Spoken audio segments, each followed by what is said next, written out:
Sonu k ilə bitən sözlər. Sonu k ilə bitən sözləri tələffüz edərkən k samiti xışdırıq, yəni i kimi tələffüz olunur. Çiçək yazırıq, çiçək tələffüz edirik. İpək yazırıq, ipək tələffüz edirik. Küllək yazırıq, küllək tələffüz edirik.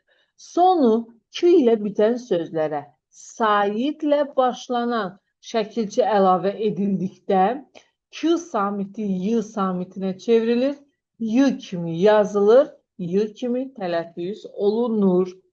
Sonu k ilə bitən sözlərə samitlə başlanan şəkilçi əlavə edildikdə isə k samiti k kimi qalır, amma tələffüzdə isə xışdırıq kimi tələffüz olunur. Sonu k ilə bitən sözlər vardır ki, həmin sözləri tələffüz edərkən k samiti olduğu kimi qalır. Xışdırığa çevrilmir. Məsələn, türk, börk, lək. Bu üç söz milli sözdür və sondakı k samiti tələffüz zamanı xışdırığa çevrilmir. K olaraq da qalır. Malik yazırıq, malik kimi tələffüz edirik. İdrak, iştirak, şərik, əmlak, istehlak. Bu sözlər də alınma sözlərdir. Sonları k ilə bitir və tələffüz zamanı xışdırıq səsinə çevrilmir. Yəni k olaraq da qalırlar.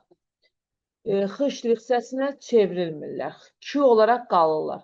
Və iki dənə alınma söz var ki, bunların da sonu k ilə bitir, amma bunlar istisnadır. Tələffüz zamanı bunlar xışdırıq kimi tələffüz olunur. Saitlə başlanan şəkilçi də əlavə edildikdə y samitinə çevrilir.